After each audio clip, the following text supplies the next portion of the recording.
There's no such thing as a moral or an immoral book. Books are well written or badly written. That is all. Oscar Wilde wrote that in 1891. 4 years later, a barrister read it back to him in a courtroom.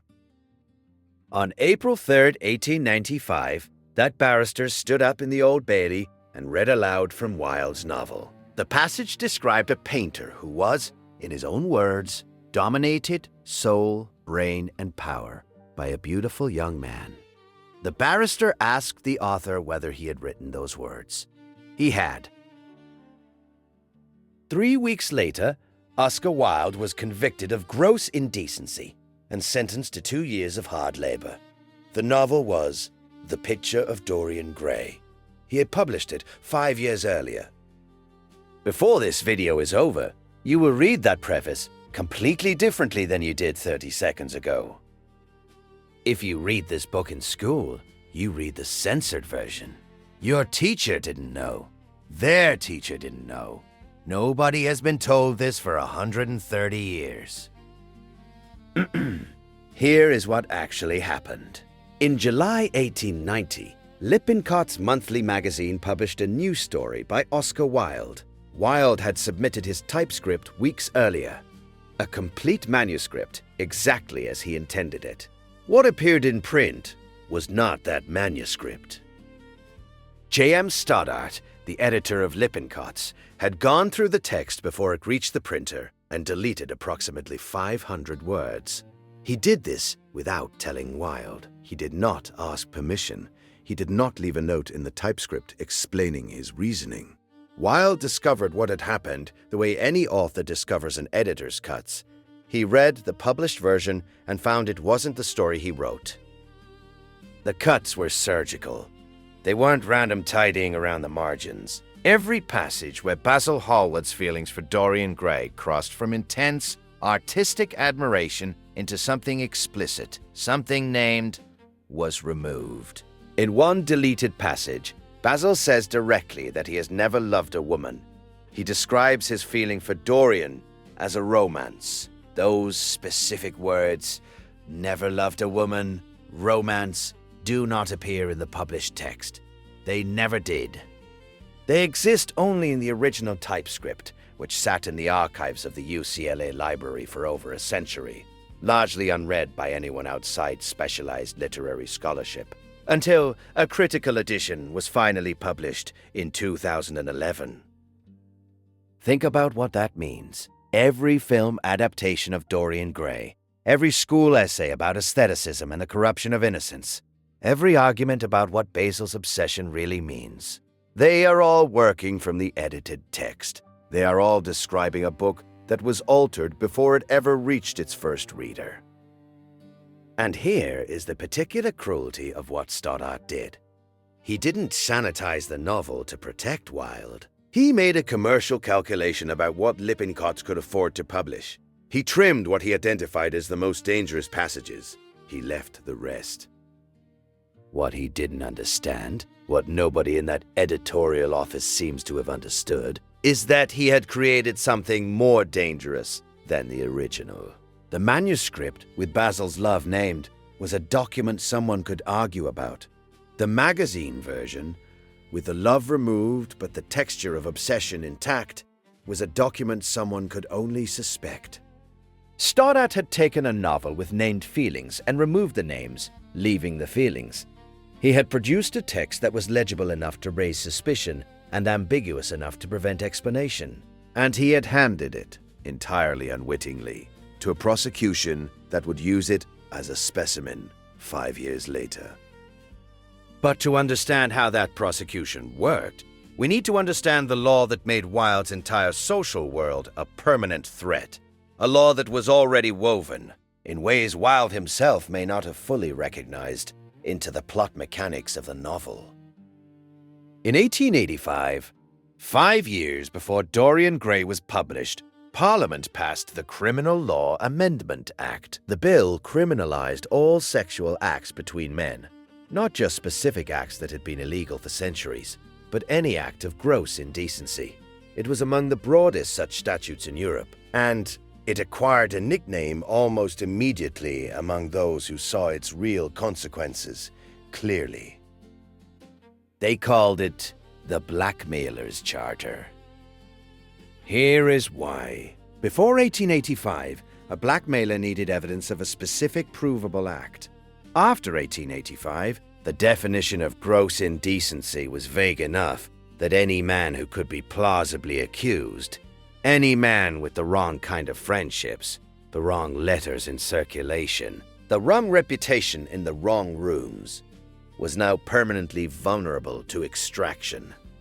You didn't need to prove anything in order to threaten everything. The accusation alone was the weapon. In Wilde's own life, this was not an abstract legal consideration. Love letters he had written to Lord Alfred Douglas fell into the hands of blackmailers. He paid them more than once. He paid because the alternative was not embarrassment or social consequence. The alternative was prosecution under the very law that would eventually convict him. He lived inside the Charter's logic for years before the trial formalized it. Now, there is a scene in chapter 14 of this novel that most readers pass through quickly because it seems like plot machinery. Dorian has committed murder. Basil Hallward is dead in the locked room upstairs. Dorian sits downstairs and thinks. He needs the body gone, and he knows there is exactly one man in London with the chemistry knowledge to make that happen, a former friend named Alan Campbell. He writes Campbell a note, a single card. Wilde never tells you what's on it. Here is what that scene feels like from the inside. You are reading the chapter. Dorian seals the card, sends it. You wait. Campbell arrives, reads the card, and goes white. His hands shake. He says, "I will not do it." Then Dorian says, "You will." He tells Campbell that if he refuses, certain information will be communicated to certain people. Campbell reads the card again. And then he does exactly what Dorian needs. No further argument. Complete compliance. What did the card say? I want you to think about that. Leave your best guess in the comments before we continue. I'll be reading them. Picture Campbell sitting in that chair. He is a man of science, careful, controlled, a chemist who has organized his life around precision and discretion. He reads the card once, then he reads it again. His face has gone completely still, in the way faces go still when a threat is being processed, rather than felt. Dorian sits across from him and waits. There is something in Dorian's expression that Wilde is very careful not to describe directly. A patience, a calm that is worse than anger because it means he already knows what Campbell will decide. Campbell knows it too. Because the answer involves the same law that had been extracting money from Wilde for years. The card says what the Blackmailer's Charter made unspeakable. Dorian tells Campbell what he knows about him, and under that law, that knowledge is worth exactly one body, dissolved without trace. Which brings us to the acid, because Wilde wasn't reaching for Gothic atmosphere here. He was writing a technically accurate solution to a specific forensic problem. Murder in 1890, England carried a mandatory death sentence under the Offences Against the Persons Act of 1861. There was no alternative sentence. No parole consideration. You were convicted of murder, you hanged. Full stop. The only viable defense was the absence of a body, because without physical evidence, constructing a conviction was genuinely difficult. And in 1890, there was an additional layer to this calculation that no longer applies to us. Francis Galton would not publish his foundational study of fingerprint identification until 1892, 2 years after the novel was written. Before that study, forensic science had no reliable method to place a specific person at a specific location through trace evidence. Nobody in the London of 1890 genuinely meant very little case. Wilde knew this. The chemistry is correct, the problem-solving is accurate, Dorian's solution would have worked. And then, on top of all of this, Wilde gave his protagonist a book. In Chapter 10, Lord Henry gives Dorian a small, yellow-covered novel. He describes it as unlike anything Dorian has read. A book about a young Parisian who devotes his entire existence to the systematic exploration of sensation, who retreats from society and constructs a private world designed to exhaust every aesthetic experience his century can provide. Dorian reads it and finds, in Wilde's words, that it seemed to contain the story of his own life, written before he had lived it. Wilde never names the book in the published text, but at his trial in 1895, when the prosecution asked him directly to identify it, he said, and this is from the trial transcript, that it was A Rebours by Yori Karl Huysmans, or something very like it. A Rebours, Against Nature, published in Paris in 1884. The story of a man named Deus Sant, who has grown so disgusted with human company that he seals himself inside a specially constructed house and spends his days engineering experiences. He has his dining room fitted out as a ship's cabin so he can experience ocean travel without moving. He acquires a live tortoise and has its shell encrusted with gold and precious stones because he finds the contrast between its slow animal movement and the cold brilliance of gems aesthetically compelling. He organizes his perfume collection the way a composer organizes an orchestra, building scent symphonies that play across an afternoon. He catalogues the exact sensations produced by different liqueurs consumed in sequence, and treats the combinations as a form of music. This is not a metaphor. Huysmans describes every item in methodical detail. Deus Sant isn't enjoying life. He is conducting experiments on his own nervous system.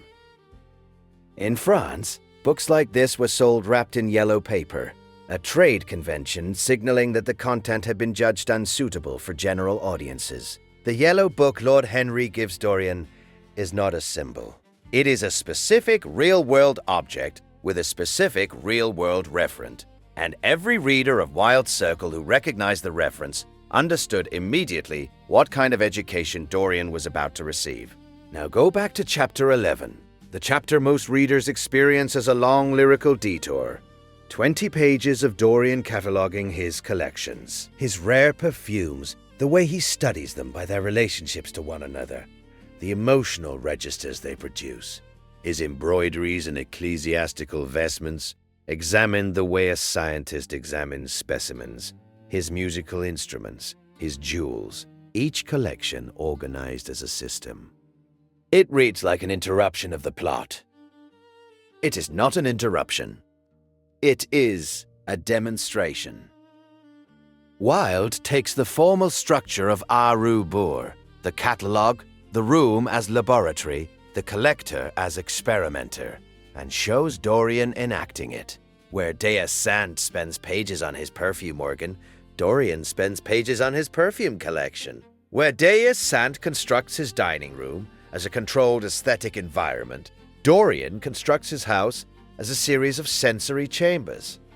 The parallel is not accidental, and it is not vague. Chapter 11 is a point-by-point showing of what it looks like when a young man follows the actual program in that actual book, the book Wilde admitted to, under oath, at his own trial. The prosecution knew exactly what Wilde was referencing. That's why they asked. In 1892, 2 years after Dorian Gray was published, a German physician named Max Nordau published a book called Entartung, Degeneration, 2 volumes, over 600 pages. Its argument was not that the art of the 1890s was immoral. Its argument was that it was symptomatic. Nordau applied the vocabulary of evolutionary biology to culture.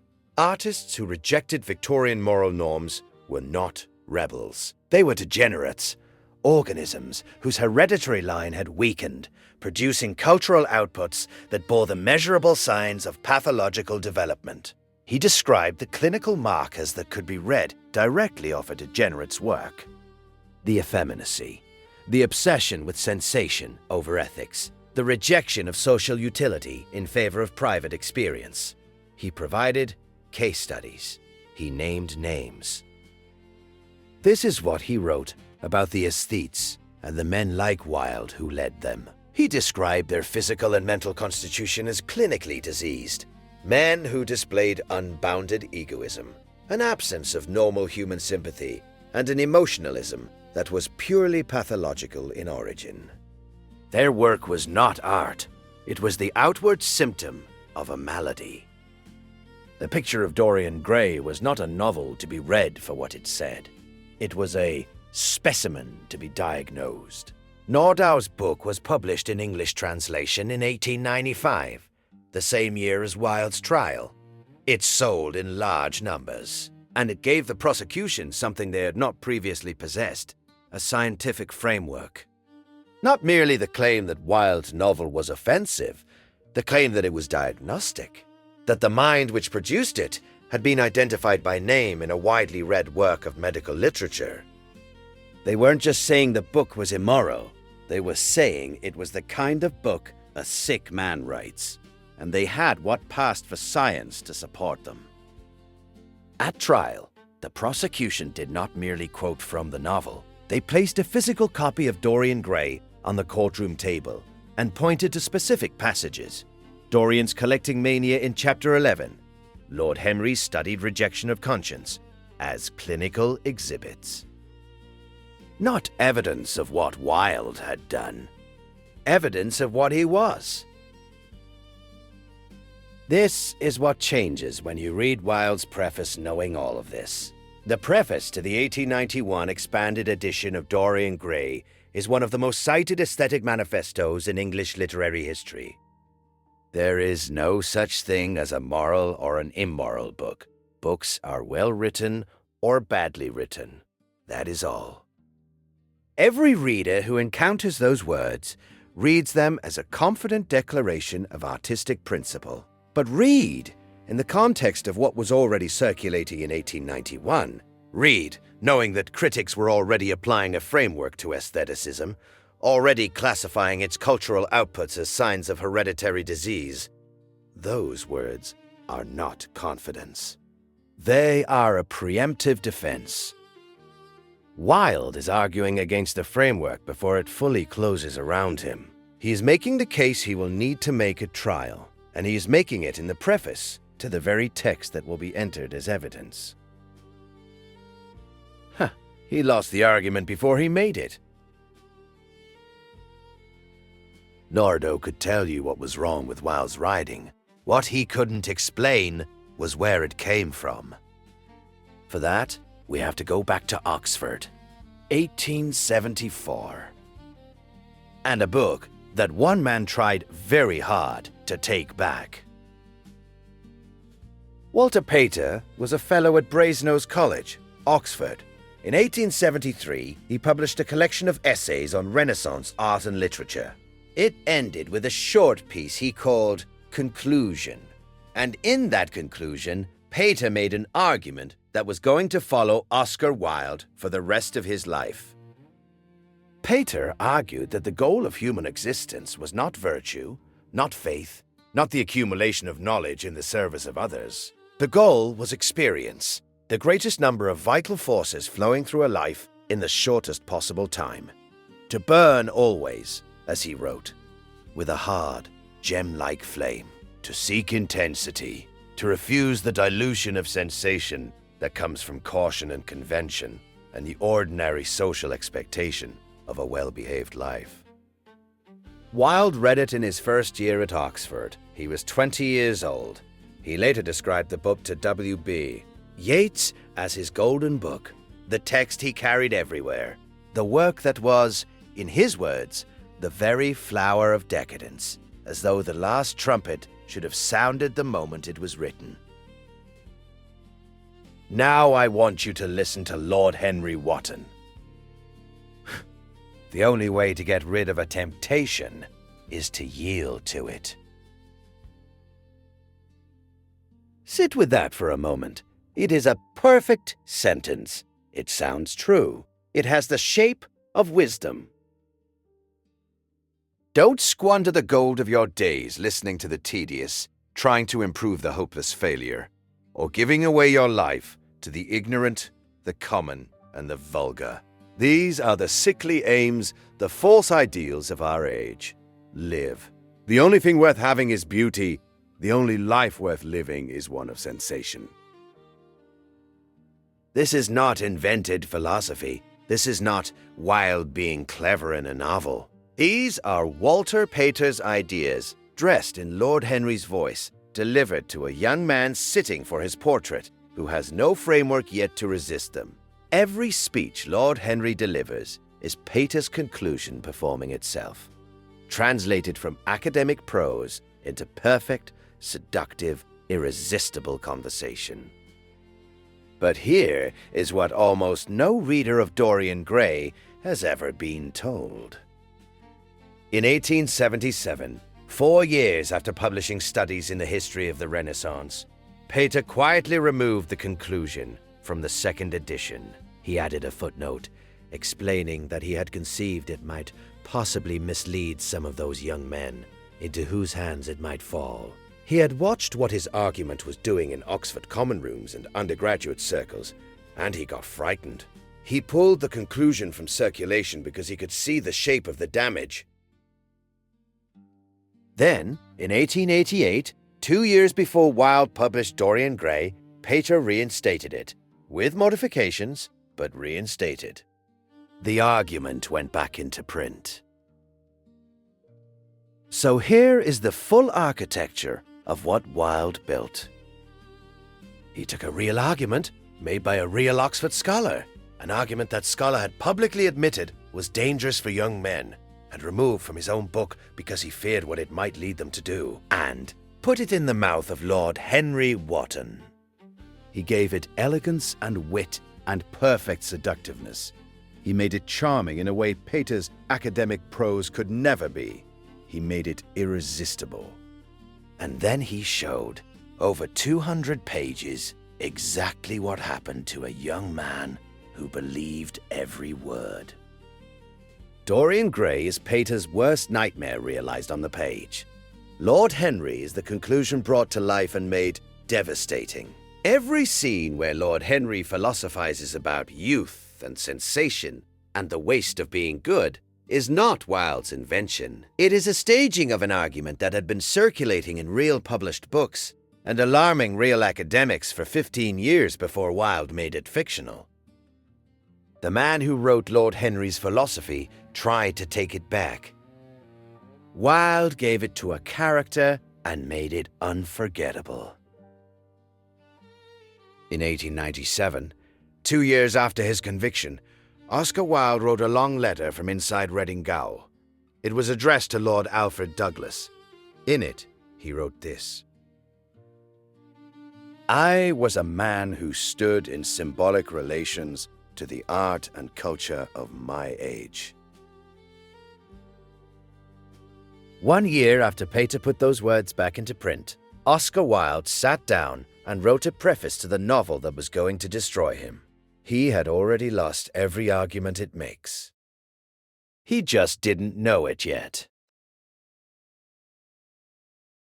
There is no such thing as a moral or an immoral book. Books are well written or badly written. That is all.